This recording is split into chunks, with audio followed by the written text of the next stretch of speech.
Next, we'd like to welcome the Governor of the Commonwealth of Virginia, our Honorable Bob McDonnell.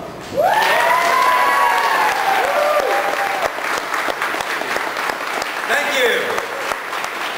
Thank you very much. Great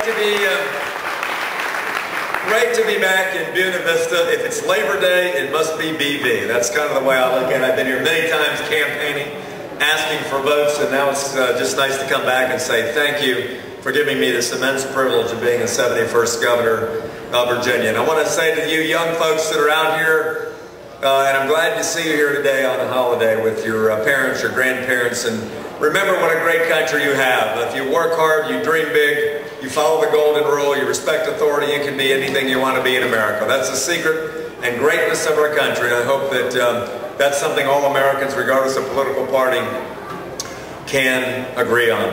Mayor Clements, thanks for being here and your leadership at BV, and your great Congressman Bob Goodlatte and Delegate Ben Klein and others who are seeking office. This is part of what makes American democracy great, is people with ideas that want to come and talk to you about what they believe in. I want to say happy 40th parade here at the park. What a great tradition this has been. This is about my 7th time or 8th time here at the park. I'm used to having the Republicans here and the Democrats there shouting at each other with signs. What a polite and tame crowd. Just all Americans today, and that's a good thing as well.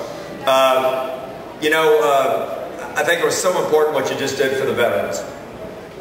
I had the privilege to serve 21 years myself in the Army, but to respect the people that have given their all for their country is critically important. I saw several World War II vets along the parade route, and being part of that great generation that gives us what we have as Americans today, they should all be saluted.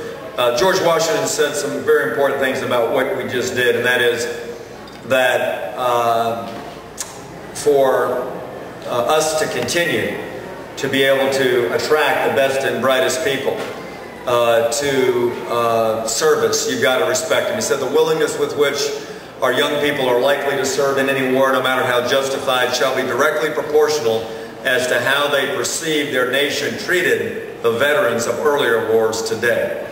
And he was a commander-in-chief. He understood that. So thanks for saluting those men and women that have served and sacrificed for our country.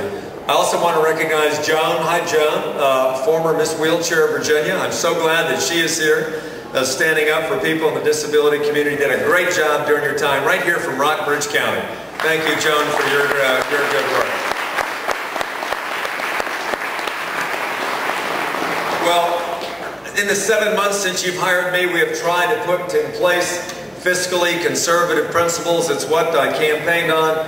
We managed a budget that was a little bit out of whack, cut about $4 billion out of the budget, reined in spending for this year, and we've now ended this year with a surplus of about $400 million for the first time in about 3 years without raising your taxes, and I hope that was helpful.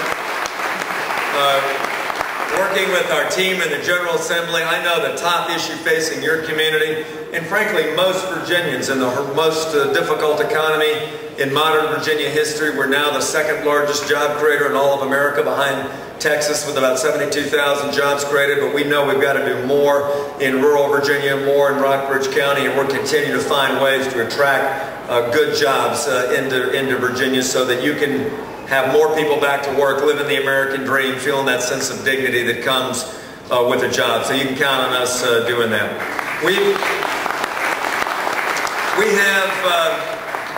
have the privilege, I think, of living in the greatest state, in the greatest country that the world has ever known. I think people of all political parties can agree on the greatness of our state, the founders that etched those documents and literally sacrificed their lives, their fortunes, and their sacred honor that they wrote into the Declaration for this marvelous nation. We're trying to keep that going today, but we've got some challenges in Washington, D.C.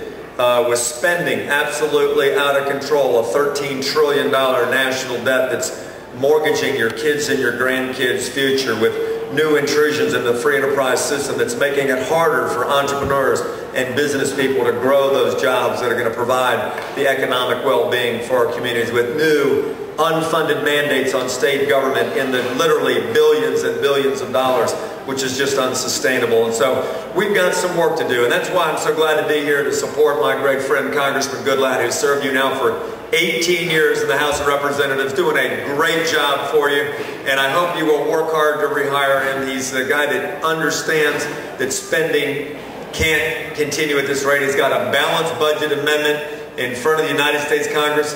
Isn't that making sense? Making sure you don't spend more than you're bringing in, the way you're managing your business and your family budget. That's what Bob Goodlatte is doing for the United States Congress. Been a great leader in agriculture, technology, standing up for small business, and most importantly, standing up for your values in the 6th District. So I hope that you will do what you've done for about 8 to 9 times already, and that's to send him back to the United States Congress. So thanks so much for letting me be here. It's a privilege to serve as your governor. I invite you all to come to Richmond to work with Ben and I and tell us what's on your mind. We look forward to keeping our fiscal house in order, creating more jobs, and I appreciate what you do to honor the veterans. God bless you. It's a privilege to serve you. Thank you very much.